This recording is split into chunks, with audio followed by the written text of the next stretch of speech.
My name is Cklara Moradian. Today is September 23rd, 2009. We are in New York in front of the United Nations.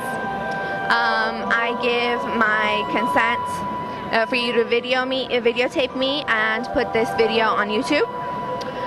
This is a poem, my personal testimony.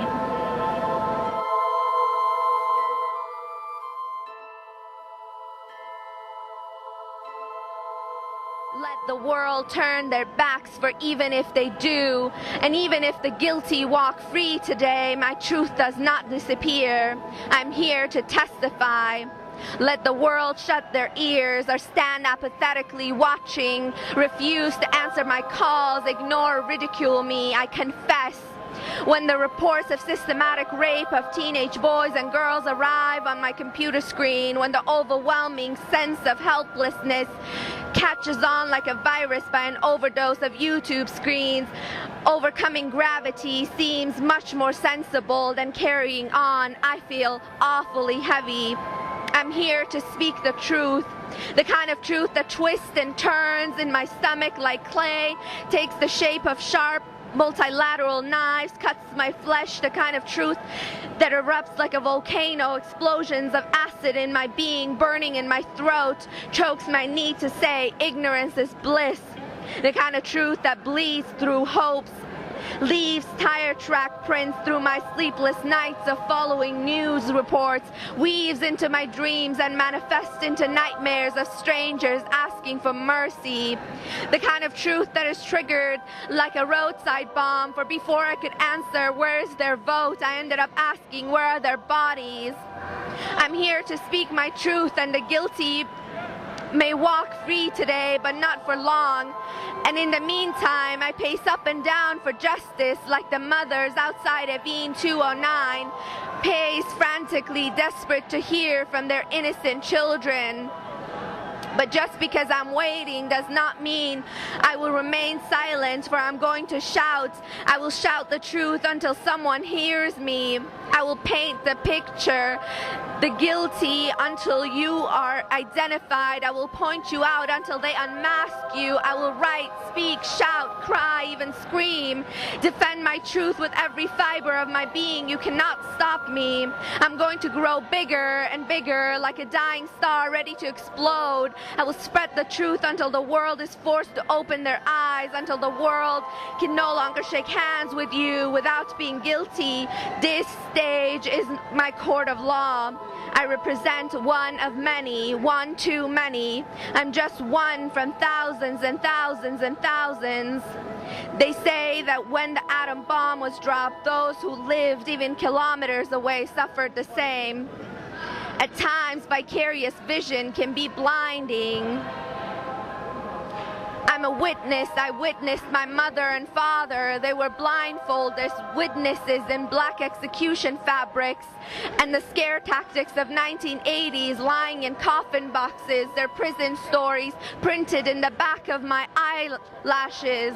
I witnessed my mother refusing to mourn the fetus you killed under torture while she was in prison because she didn't want to seem weak, only that now that unborn baby is haunting us in romantic reveries.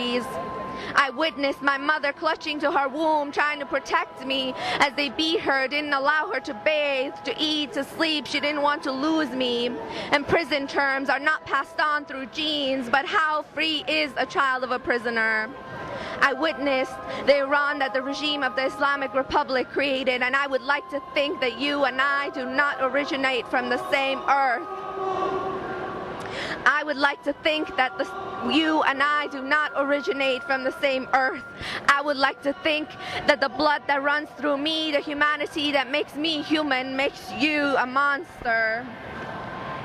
At the age of 6, my parents were taken into interrogation because I broke into song in the back of a public bus from Karaj to Tehran, singing Sar omad zemestun, shegofte baharun.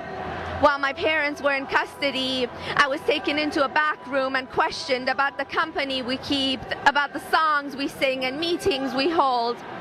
In a country where child execution is legal, child interrogation is not even a human rights violation.